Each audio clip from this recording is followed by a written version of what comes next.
Outro exemplo claro que nós temos são as consultorias, que é uma atividade de auditoria interna. E aqui eu exemplifico a metodologia que a própria CGE adota, a CGU adota e os manuais de auditoria interna adotam, no qual a gestão ela pode demandar para o órgão de controle interno que ele possa contribuir a algum processo produtivo de aquisições, por exemplo. Então, o Estado de Rondônia, isso é fruto de parceria, de capacitação, especialmente com a CGU via CONASSE, via Escola do Governo, começou a incutir na sua cultura a noção de consultoria, né, em especial de gestão de riscos. Na pandemia, isso foi bastante útil, no sentido de que a administração, antes de deflagrar um procedimento, um programa, pode pedir uma consultoria à auditoria interna, no qual ela vai avaliar os riscos que existem no processo, no fluxo, para que possa a gestão avaliar. Veja que não se trata de exercer gestão. É uma atividade independente, de consultoria, que dá suporte à gestão, assim querendo, atender.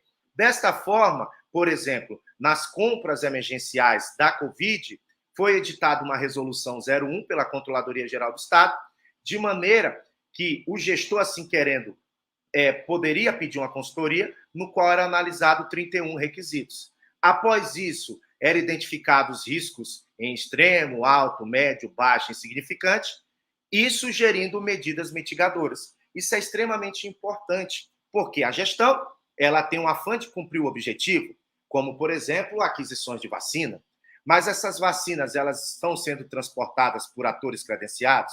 Aqueles que vão aplicar essa vacina têm o treinamento inerente a esse fabricante? As condições de armazenamento e temperatura, elas estão adequadas? Certa marca é de -2 até 5 graus, outras pode ficar mais tempo. O critério de aplicação é objetivo? Como vai ser o critério de distribuição para os municípios? Veja bem, senhores e senhoras, que essas questões devem sim ser levantadas pelo controle interno, pois está do lado do gestor para auxiliar na tomada de decisão, podendo o gestor provocar.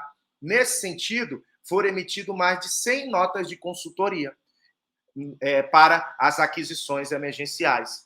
Dessa forma, senhores e senhoras, qual é o aspecto essencial que deve se levar em consideração?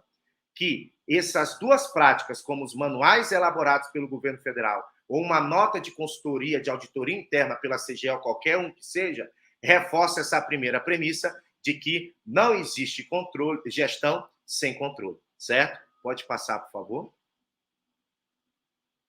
A segunda premissa que eu gostaria de trazer para os colegas controladores, colegas e profissionais dos órgãos de controle interno, especialmente, é que nós devemos cada vez mais sair da Constituição Federal para os costumes. Como assim, Francisco? Sair da Constituição Federal e focar apenas nos costumes não necessariamente é uma percepção de abandono. Muito pelo contrário, mas sim reforçar a ideia de que uma norma ela vai cumprir o efeito se ela for internalizada, praticada reiteradamente pelas organizações. Por que eu trouxe essa premissa? É porque muitos profissionais, eles criticam a quantidade de normas e regulamentos que os órgãos de controle elaboram, como o Tribunal de Contas do Estado de Rondônia ou a própria Controladoria Geral do Estado. Muitos gestores, senhores e senhoras, não compreendem que eles têm que ter essas normas para exercer de maneira mais fidedigna e eficiente a sua missão institucional. Assim, as normas editadas pelo Tribunal de Contas e por vocês, enquanto órgão central dos municípios, elas são de suma importância para dar o start inicial de mudança de cultura organizacional. Mas atento aos senhores que não é a norma em si que vai fazer a mudança que tanta sociedade espera, mas sim os costumes administrativos de aplicar e internalizar ela de maneira reiterada. Assim, não adianta nós termos normas e dever constitucional, por exemplo, de prestar contas, existir inúmeras instruções normativas do Tribunal de Contas do Estado, IN 7258, normas como a Resolução 234, de a avaliação de auditoria financeira, a CGE ter relatório modelado publicado no Diário Oficial, se não existe o costume de internalizar a prática republicana de prestar contas por parte do gestor. Mais importante do que essas normas, elas servem para, claro, obrigar a gestão, mas mais importante que isso é o gestor saber que o compromisso dele deve existir, ainda que não tivesse publicação de norma alguma. Esse é o parâmetro. Mas, Francisco, então as normas, elas são importantes com relação ao costume maior ou menor? Elas são importantes porque vivemos no Estado democrático de direito. Mas a apropriação dela é o que vai garantir o seu cumprimento. A norma, ela é essencial para uma sociedade num dado momento de tempo, assim como para o profissional de controle interno. Só que, ao passar do tempo da sua publicação, deve ser democratizada por meios de políticas de compliance, governança, políticas relacionadas a programas de integridade. É isso que vai dar o sentimento de pertencimento. Certo? Explico com vários exemplos. Eu posso sintetizar, por exemplo, que hoje todo mundo sabe que os direitos sociais eles são extremamente importantes. Acesso à segurança, educação e saúde, seja pela cabeça do gestor, seja para a população que espera receber esse serviço, ou seja pelo profissional de auditoria interna. É inadmissível a qualquer gestor que se eleja que ele não saiba que ele é responsável pela saúde ou educação do seu município. Mas houve algum momento em que isso não era tão óbvio. Vieram normas nesse sentido.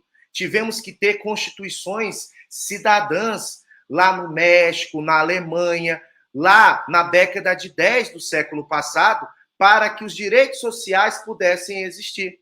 Porque até então, por si só, gestores públicos não assumiam esse compromisso. Mas a partir do momento em que foi assumido esse compromisso, os costumes de responsabilidade com a sua gestão, elas passaram a internalizar todas essas diretrizes. Nós temos vários outros exemplos nesse sentido. Nós temos exemplo, por exemplo, temos exemplos relacionados à igualdade, por exemplo, de salários entre homens e mulheres. É um desafio muito grande de que as mulheres possam ganhar igual aos homens. E isso é o que se espera numa sociedade livre, justa e solidária, como diz lá o artigo 3º da nossa República Federativa do Brasil. Mas nós precisamos de certas normas para que isso possa ser internalizado. Assim, países como a Islândia, em 78, o que ela fez para atingir esse objetivo?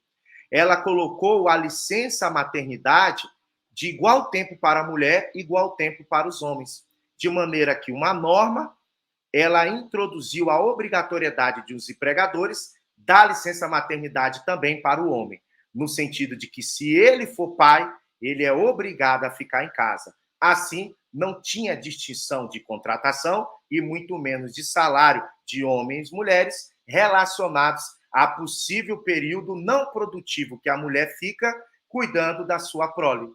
Assim, essa norma conseguiu trazer quase 100% de igualdade no salário de homens e mulheres. Veja que não precisaria de uma norma para trazer a importância desse tema, mas ela deu start numa mudança de costume que gerou no país até hoje.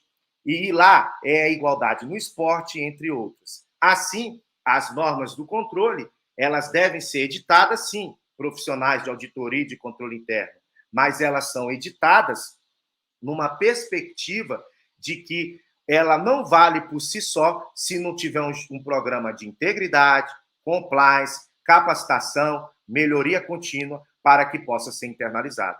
Então, primeira premissa é: não existe gestão sem controle. Lógico, controle sem gestão também não existe.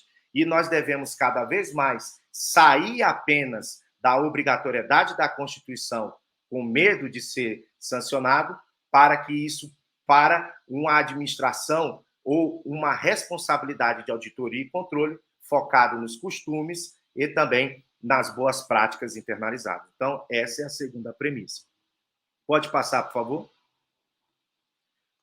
Outra premissa que eu gostaria de trazer para os senhores, né, e senhoras que estão nos assistindo, profissionais e sociedade, é que nós precisamos, quanto à auditoria interna e controle interno, resolver um problema algébrico da governança. Francisco, eu nunca ouvi falar de problema algébrico da governança. A álgebra já entrou no meio, já fica complicado. O que seria um problema algébrico da governança? E que problema é esse que eu tenho que resolver? Calma, é algo bastante simples que eu vou relatar. Pode passar, por favor?